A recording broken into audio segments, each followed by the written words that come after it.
है जो हवा से फैलता है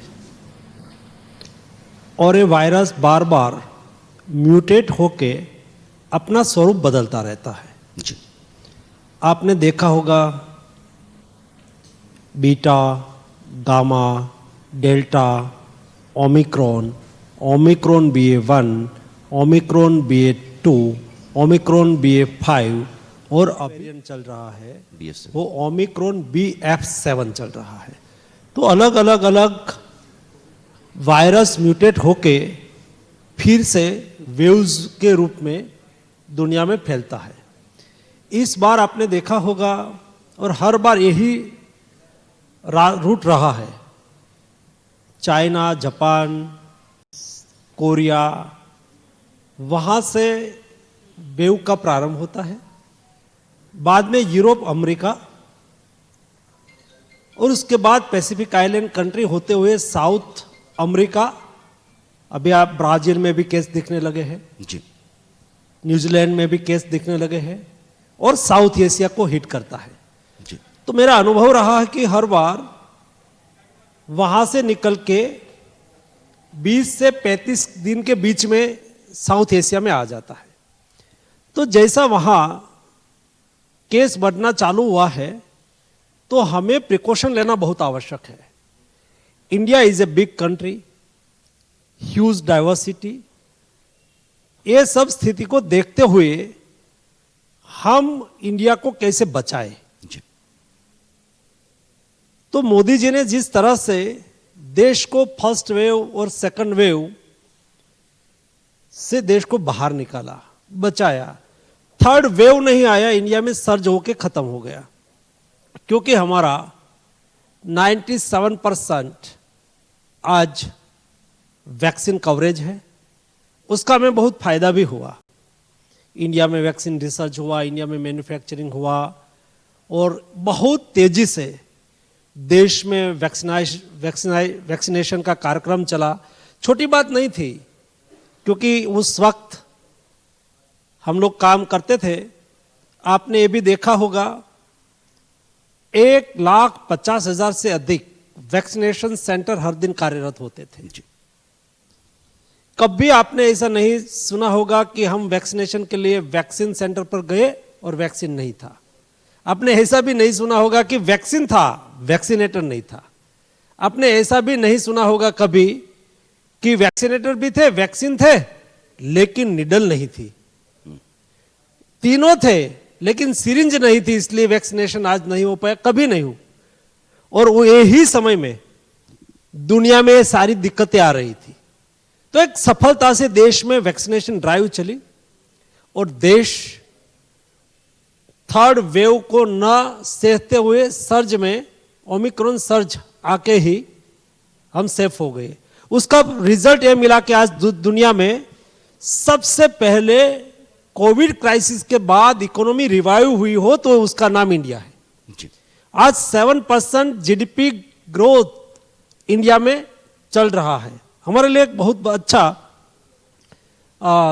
इंडिकेशन है। और उसमें इस बार जो BF7 वेरिएंट दुनिया में डोमिनेट हुआ है और हम देख रहे हैं दुनिया की स्थिति को देखते हुए इंडिया में उसकी इफेक्ट ना आए या तो कम से कम आए, उसके लिए प्रिकॉशन क्या लेना चाहिए, उस काम पर हम लगे हुए हैं और लगातार उसका नतीजा यह निकल रहा है। देखो, हमने मीटिंग चालू कर दिया, स्टेट को अलर्ट दे दिया और मैं 3 दिन पहले लेटर लिखा था तो मेरा कोई पॉलिटिकल लेटर नहीं था। उसका जिस लोगों ने जिस तरह से इंटरप्रिटेशन किया उसकी बात हो। मैं तो एज ए हेल्थ मिनिस्टर, हमारे जनप्रतिनिधि मुझे लेटर लिखे कि मंत्री जी, ये यात्रा से हमारे यहाँ कई लोग संक्रमित हुए हैं, माननीय मुख्यमंत्री हिमाचल भी संक्रमित हुए, तो उसके लिए कुछ ठोस कदम उठाइए। तो एज ए हेल्थ मिनिस्टर मेरी जिम्मेवारी बनती है। मैं आऊंगा सर उस पर। Yes. जो मूल चिंता है, चूंकि आप ओमिक्रॉन के वेरिएंट BF7 की बात कर रहे हैं, चीन में हालात बहुत ही ख़राब हैं। ऐसी खबर ये है कि 10 लाख लोग रोज़ वहाँ ग्रसित हो रहे हैं इस वेरिएंट के चलते। एक रिपोर्ट कहती है जो एयर फैनिटी की है कि 30 लाख लोग जो है वो वहाँ चाइना में रोज़ केसेस आ रहे हैं। खतरनाक ये है कि वहाँ मरने वालों की तादाद लगातार बढ़ती जा रही है। शमशानों में दफनाने की जगह नहीं है, अस्पतालों में दवाइयाँ नहीं हैं, डॉक्टर्स की कमी पड़ने लगी है, इंतज़ाम चीन जैसे देश के लचर होने लगे हैं। हम भी उतनी ही बड़ी आबादी के देश हैं लगभग। इसलिए चीन में जो स्थिति दिख रही है, ब्राज़ील में दिख रही है, साउथ कोरिया, अमेरिका जैसे देशों में बढ़ने लगे हैं मामले, भारत के घरों में, भारत के लोगों में चिंता बढ़ रही है। सरकार, अभी हमारी एयर फ्लाइट्स जो हैं, फ्लाइट्स हमारी नॉर्मल चल रही हैं। हमने एहतियातन सरकार की तरफ से क्या कदम उठाए हैं, देश जानना चाहता है। मैं आपके माध्यम से देश को ये बताना चाहता हूँ, हमें सतर्क अवश्य रहना है ताकि कोविड संक्रमण देश में ना बढ़े। लेकिन हमें डरना नहीं है, हमें उसका मुकाबला करना है और ये हमने करके दिखाया है। हाँ, हम देश ने ये अच्छी तरह से कोविड प्रोटोकॉल का पालन कैसे किया जाए, हम सोशल डिस्टेंसेस रखें, हम सार्वजनिक जगह पे जाए तो मास्क का उपयोग करें, हम सैनिटाइजर का उपयोग करें, ये सब प्रोटोकॉल को हम फॉलो करेंगे तो हमें उससे प्रोटेक्शन मिलेगा। दूसरा, दुनिया से लोग आते हैं, बाय एयर आते हैं, एयरपोर्ट पर आते हैं, सी पोर्ट पर आते हैं और land to land by road भी आते हैं। ये सभी बॉर्डर पर हमें प्रिकॉशन लेना ऑलरेडी चालू कर दिया है। अभी विदेश से आने वाले कोई भी ट्रैवलर जब इंडिया में लैंड करता है तो हमने 2% पैसेंजर का रैंडम चेकिंग ऑलरेडी चालू कर दिया है। और आने वाले एक सप्ताह में सिलेक्टेड कंट्री आइडेंटिफाई करके जहां से जहां केस लोड आज के दिन में ज़्यादा है उसको हम एयर सुविधा से मॉनिटरिंग करना चालू कर देंगे। वहां से ट्रैवल करके आने वाले लोग वहाँ जो test report RT-PCR test upload करें, बाद में ही यहाँ आए, यहाँ उसका थर्मल स्क्रीनिंग हो, आवश्यकता लगे और थर्मल स्क्रीनिंग में हमें टेम्परेचर ज़्यादा पाए तो तुरंत ही उसका यहाँ RT-PCR टेस्ट किया जाए। ये सारी व्यवस्था और प्रबंधन हम यहाँ 1-2 दिन में चालू कर रहे हैं, ताकि वैसे ही सी पोर्ट भी ऐसा ही होता है, क्योंकि हमारे पास हमारे एयर सी पोर्ट पर आने वाले सारे जहाज, उसमें क्रू आते हैं, कोई संक्रमित हो तो यहाँ संक्रमण फैला सकते हैं, उसको भी हम वहाँ टेस्टिंग करना कंपलसरी कर देंगे। सारा इनिशिएटिव हमने ऑलरेडी लेना चालू कर दिया है। उसके साथ देश में आवश्यकता होगी मेडिसिन की, एक्सपोर्ट इंपोर्ट पर निगरानी रखनी होती है। हमारे आवश्यक medicine, not only for medicine but medicine का रॉ मटेरियल API, क्योंकि देश में मेडिसिन बन रही है तो उसका रॉ मटेरियल आ रहा है, उसके पर भी निगरानी रखनी होगी। हमारे पास पर्याप्त मात्रा में होना चाहिए ताकि जो क्राइसिस इंडिया में बढ़े तो तुरंत ही हमें मेडिसिन की किल्लत ना हो, क्योंकि इंडिया तो बहुत बड़ा देश है भाई, इतना 1.3 बिलियन पॉपुलेशन है, इतनी हमारी आबादी है, तो उसको मेडिसिन की भी सिक्योरिटी हो। इतना ही नहीं, हम हमारी रिक्वायरमेंट तो पूरी करते हैं, लेकिन जब फर्स्ट और सेकंड वेव था तब हमने हमारी रिक्वायरमेंट को पूरी करते हुए 130 देश में, 150 कंट्री में हमने एक्सपोर्ट किया था मेडिसिन का।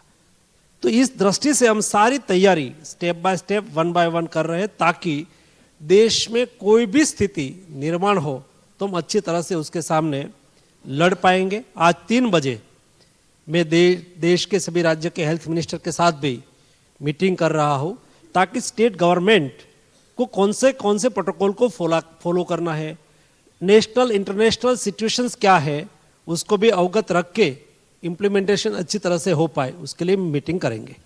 आप देश के लोगों को आश्वस्त कर रहे हैं कि हालात जैसे भी होंगे, बंदोबस्त हमारे मजबूत हैं। 2020-21 वाले हालात नहीं होंगे। 2021 जब डेल्टा का कहर देश में था तो बहुत कोहराम मचा, तो हमने देखा कि ऑक्सीजन की कमी, बेड्स की कमी, ICUs की कमी, डॉक्टर्स की कमी, स्टाफ की कमी बहुत महसूस की। सरकार ने उस लिहाज से इंतज़ाम किए हैं। आप ये कह रहे हैं कि अब हालात वैसे नहीं होंगे, देश ने अपनी तरफ से तैयारी की है। एक तरफ ध्यान मैं आपको दिलाना चाहता हूँ, अभी इसी महीने गया में एक बड़ा आयोजन होने जा रहा है। देश भर के 60,000 के आसपास बौद्ध आएंगे और जापान से भी, कोरिया से भी, थाईलैंड से भी, वहाँ जहाँ केसेस बढ़ रहे हैं। आपको याद हो कि 2020 में जब पहला अटैक आया तो बाहर से आने वाले लोगों के ज़रिए देश में कोविड बढ़ा। ये उन देशों से आने वाले लोग हैं जहाँ कोविड के मामले बढ़ रहे हैं। तो क्या सरकार की नज़र में इस तरह के आयोजन हैं? अवश्य सबसे पहले वही सोचा गया जी कि बाहर से आने वाले लोगों का टेस्टिंग भी करना है, उसका ट्रेसिंग भी करना है, नहीं केवल टेस्टिंग करके छोड़ देना, लेकिन वो यहाँ आए, कहाँ रुके हैं, कहाँ है, उस दरमियान उसको कोई टेम्परेचर या तो कोई सिम्टम दिखाई दे तो तुरंत ही ट्रेसिंग करके उसका इलाज किया जाए, उसको आइसोलेशन में रखा जाए। ये सारा प्रबंधन हमने ऑलरेडी चालू कर दिया है और उसके लिए हमें कोई नया इंफॉर्मेशन की आवश्यकता नहीं है, नॉलेज हमें डेवलप हो गया है। तो उसको मैनेज कैसे करना, उसको सिस्टमाइज कैसे करना, उसको ट्रैकिंग और ट्रेसिंग कैसे करना, और हम देश में सभी जगह पे सभी डिस्ट्रिक्ट लेवल पर जीनोम सीक्वेंसिंग करना चालू कर दिया है। कोई भी डिस्ट्रिक्ट में कोई भी केस पॉजिटिव पाया गया जी तो ये पॉजिटिव केस का सैंपल लेके हम BLS 3 लैब में उसको भेज के उसका जीनोम सीक्वेंसिंग करके वेरिएंट कौन सा है वो सबसे पहले हमारी नज़र होती है, कौन सा वेरिएंट है। जो कोई नया वेरिएंट आ जाता है तो ये वेरिएंट म्यूटेट होके कैसा है और उसकी इफेक्ट कैसी होती है वो तुरंत ही हम स्टडी कर लेते हैं और तुरंत ही उसके सामने क्या एक्शन लेना है डिसाइड करके हम एक्शन मोड में आ जाते हैं ताकि हम उसको फैलते हुए ही रोक पाए। जीनोम सीक्वेंसिंग पे नज़र है। मैं जानता हूं कि आपका समय की किल्लत है, आपकी बैठक भी है। दो बुनियादी और बड़े सवाल हैं। पहला ये कि 220 करोड़ वैक्सीनेशन देश में सरकार ने लगवाया, लेकिन बूस्टर डोज सिर्फ 27% लोगों के पास है। अभी जो ये खतरा बढ़ रहा है उस लिहाज से बूस्टर डोज सरकार चाहती है कि लोगों को दिलाया जाए। मैं चाहता था कि देश में बूस्टर डोज जी बुजुर्ग लोग तो खास करके ले ही ले, और प्रधानमंत्री जी ने स्वयं ने देश को आग्रह किया था कि हम प्रिकॉशन डोज देश को फ्री दे रहे हैं, जी सब लोग प्रिकॉशन डोज ले। लेकिन उस वक्त कोविड का खतरा थोड़ा टला हुआ देश को लगता था, तो हमारे लोगों की तो स्वाभाविक तौर पर मेंटालिटी होती है कि अभी तो कोविड गया है, ऐसा करके लोग नहीं लेते थे। लेकिन आज भी सभी के लिए प्रिकॉशन डोज ओपन है। यस्टरडे हमने भारत बायोटेक की नेसल वैक्सीन को भी अप्रूवल दे दिया है। नाक में ड्रॉप डाल देना है, वो प्रिकॉशन डोज के लिए भी चलेगी, हेट्रोलोगस के लिए भी चलेगी। यानी कि आपने कोविशील्ड लिया है या कोवैक्सीन लिया है या कोई भी वैक्सीन ली है तो उसके पार आप नेसल वैक्सीन ले सकते हैं ताकि वो प्रिकॉशन डोज का काम करेगी।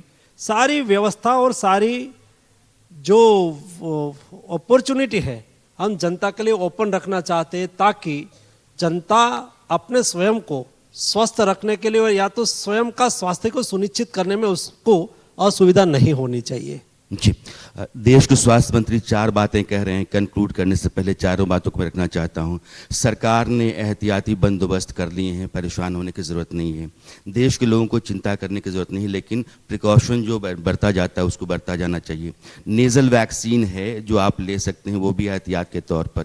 बूस्टर डोज आप ले सकते हैं और आप जिस तरीके से आपके बंदोबस्त हैं, जिस आपकी मीटिंग है तो मीटिंग के बाद राज्य सरकारों के साथ बैठक होगी। मेरी बहुत सारी शुभकामनाएं आपको और देश के लिए जो कुछ भी आप इंतजाम कर रहे हैं उसके लिए बहुत बहुत शुक्रिया। Thank you very much. Mansukh Mandaviya ji, आज बहुत महत्वपूर्ण दिन है, आप आए और देश की जनता को आपने आश्वासित किया। बहुत बहुत धन्यवाद राणा जी, बहुत बहुत धन्यवाद। And ladies and gentleman, let's give a big round of applause. इस वक्त की बड़ी ब्रेकिंग सामने आ रही है। आपको बता दें कोरोना को लेकर दोपहर 3 बजे अहम बैठक होगी। तो बड़ी ब्रेकिंग, वही केंद्रीय स्वास्थ्य मंत्री ने राज्यों के साथ बैठक करेंगे। आपको बता दें तो बड़ी बैठक होनी है। मनसुख मंडाविया राज्यों के समीक्षा बैठक करेंगे, तमाम स्वास्थ्य मंत्रियों के साथ बैठक होगी।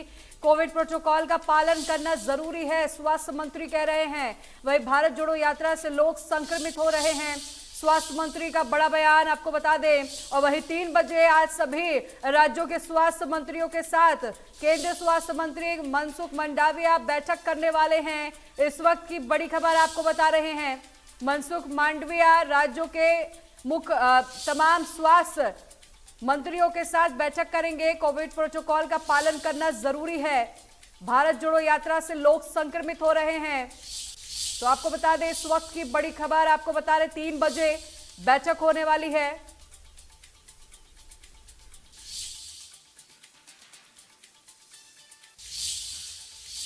मंत्रालय, कृषि मंत्रालय आपके पास है और आपको याद होगा कि जब कोविड का दौर आया था या उसके आसपास देश में एक योजना शुरू की गई जिसका नाम है प्रधानमंत्री गरीब कल्याण अन्न योजना। तो उसी के तहत एक राष्ट्र एक राशन कार्ड के तहत करीब 3,90,000 करोड़ रुपए दिया गया। लेकिन तोमर साहब एक बार फिर देश में कोविड का साया आ गया है, तो क्या माने, क्योंकि बहुत महत्वपूर्ण योजना थी जिसमें देश के लोगों को एक राहत महसूस हुई, उससे बड़ा आश हुई, क्या माने कि एक बार फिर से सरकार इस दिशा की ओर, इस तरह की योजना की ओर? देख, कोविड के समय में स्वाभाविक रूप से देश में चिंताजनक स्थिति थी। आवागमन के साधन भी बंद थे, पूरी अर्थव्यवस्था भी बंद थी। एक स्थान से दूसरे स्थान पर काम करने जाने वाले लोग, उनके भी आवागमन देश को चिंतित करने वाले थे। ऐसी परिस्थितियों में प्रधानमंत्री नरेंद्र मोदी जी ने तय किया कि कोविड से निपटने के लिए जो एहतियाती चिकित्सा के साधन हैं उनको तो हम बराबर करें, जैसा माननीय स्वास्थ्य मंत्री जी ने बताया, और उस पर काफ़ी काम हुआ। लेकिन सबसे बड़ी ज़रूरत उस समय थी कि गरीब आदमी को रोजी रोटी की उपलब्धता। तो रोजी तो उस समय बंद हो गई थी, इसलिए हर व्यक्ति को रोटी मिल पाए और कोई भी व्यक्ति भूख से हमारे यहाँ न मरे, इसलिए खाद्यान्न को हर परिवार तक पहुँचाने का एक काम किया गया। और साथ ही जो गरीब लोग हैं, कामकाज बंद है, इसलिए खाद्यान्न उनको निःशुल्क भी उपलब्ध कराने के लिए प्रधानमंत्री गरीब कल्याण अन्न योजना प्रारंभ की। इस योजना के अंतर्गत 1118 मीट्रिक टन खाद्यान्न का वितरण इन 7 चरणों में हुआ है। इस पर लगभग 3,90,000 करोड़ रुपए का व्यय हुआ है। कोविड के कारण कोई मृत्यु हुई, इससे इनकार नहीं किया जा सकता, लेकिन हम लोग यह कह सकते हैं कि हमारे यहाँ भूख के कारण इतने बड़े देश में किसी की मृत्यु नहीं हुई। हर व्यक्ति के पास पर्याप्त मात्रा में खाद्यान्न था। इसी प्रकार से लिक्विड मनी की भी उस समय में आवश्यकता थी। खाद्यान्न है तो तेल नहीं होगा, मसाला नहीं होगा, सब्जी नहीं होगी। तो मुझे ध्यान है उस समय मैं आरडी भी देख रहा था, तो जो जनधन खाते खुले थे उनमें 20 करोड़ 65 लाख खाते महिलाओं के थे जी। तो ऐसी 20 करोड़ 65 लाख महिलाओं को 3 किस्तों में 30,200 करोड़ रुपया उनके अकाउंट में पहुंचाने का काम किया, जिससे कि उनके घर का काम ठीक प्रकार से चल सके। जहां तक one nation one ration card का विषय है, यह मैं समझता हूं प्रधानमंत्री जी के नए रिफॉर्म में महत्वपूर्ण और क्रांतिकारी कदम है। तोमर साहब, एक चीज़ मैं पूछना चाहता हूं, क्योंकि लगातार प्रधानमंत्री बैठकें कर रहे हैं और स्वास्थ्य मंत्री बैठक कर रहे हैं, तमाम मंत्रालय की बैठक चल रही है। एक संकट है, ये कितना असर करेगा ये कहना मुश्किल है, लेकिन एक संकट है जिसके बारे में ये कहा जा सकता है कि आने वाला है, आ रहा है। उसको लेकर मंत्रालय की कुछ और स्कीम, कुछ सरकार की और योजना है, उसको लेकर क्या एहतियात इंतजाम किए जा रहे हैं? मैं समझता हूँ कि उस विषय को बहुत अच्छे से स्वास्थ्य मंत्री जी ने स्पष्ट किया है। मैं भी इस अवसर पर देशवासियों को यही कहना चाहता हूँ कि कुल मिला के मुसीबत कोई भी कभी भी आ सकती है, लेकिन हम सब लोगों को उस मुसीबत से लड़के निकल सकें, इस प्रकार की मानसिकता बनाने की जरूरत हमेशा रहती है। पूर्व में भी जब परिस्थिति आई थी तो हमारे पास मोदी जी जैसा नेतृत्व था, लेकिन पूरा देश और जनता मोदी जी के साथ खड़ी थी और इसलिए सारे देश ने मिलकर उस लड़ाई को लड़ा।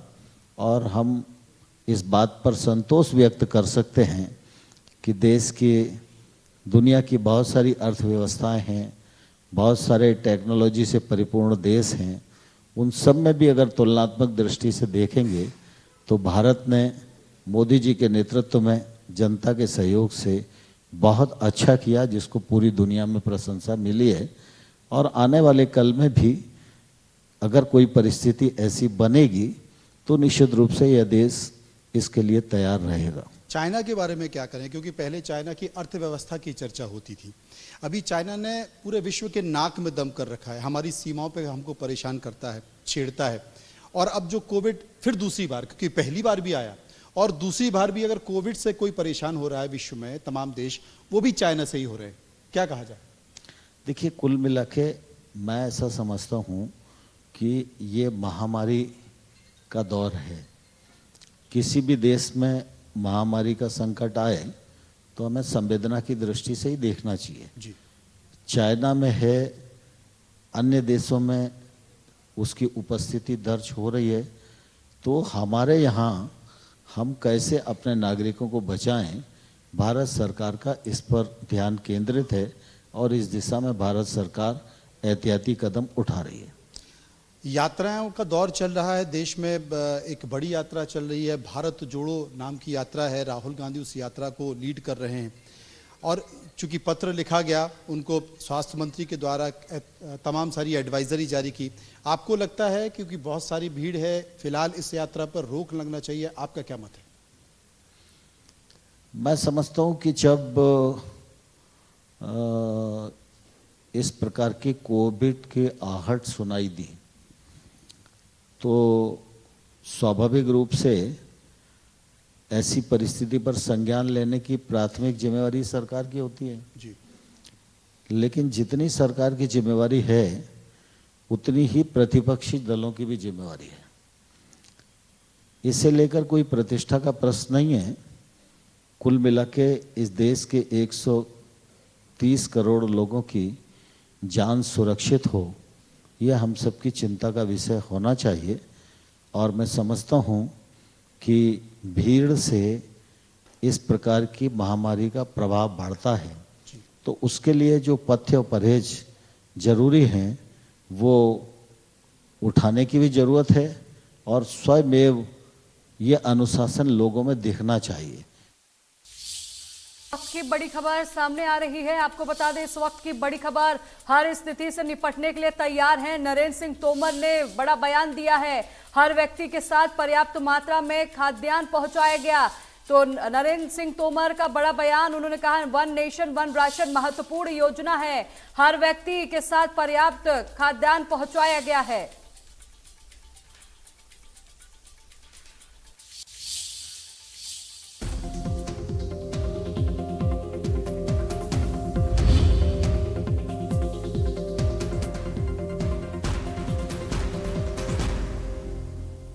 पतंजलि च्यवनप्राश की 51 बेशकीमती जड़ी बूटियां और इनमें मौजूद 5100 से अधिक एक्टिव कंपाउंड से सैकड़ों रोगों से आपको